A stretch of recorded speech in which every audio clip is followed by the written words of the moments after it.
రాష్ట్రాన్ని అన్ని రకాలుగా విచ్ఛిన్నం చేసిన జగన్ శవ రాజకీయాలు ఇప్పటికైనా మానుకోవాలని కూటమి ఎమ్మెల్యే అభ్యర్థి బొలిశెట్టి శ్రీనివాస్ హెచ్చరించారు. తాడేపల్లెగూడెం మండలం మాధవరంలో టీడీపీ నియోజకవర్గ ఇన్ఛార్జ్ వలవల బాబ్జీ, బీజేపీ నియోజకవర్గ కన్వీనర్ ఈతకోట తాతాజీలతో కలిసి శనివారం ఆయన ప్రచారం నిర్వహించారు.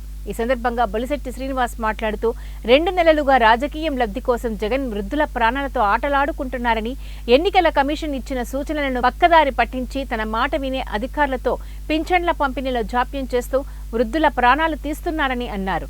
ఈ వ్యవహారాన్ని ప్రజలంతా గమనిస్తున్నారని, మే 13న జగన్ కు తగిన బుద్ధి చెబుతారని అన్నారు. బొలిశెట్టి శ్రీనివాస్ గారు ఖచ్చితంగా మీ అందరికీ కూడా ఈ కార్యక్రమాలు చేయడానికి సిద్ధంగా ఉన్నారని తెలియజేస్తూ, మాధవరం నుంచి కంసాలపాలెం నిడదోలు బ్రిడ్జి, అలాగే మాధవరం నుండి తాడిమళ్ళ ఎర్రకాలువ బ్రిడ్జి, మాధవరం మాడవ ఆయకట్టు 1600 ఎకరాల సాగు భూమి ముంపు గురవుతుంది.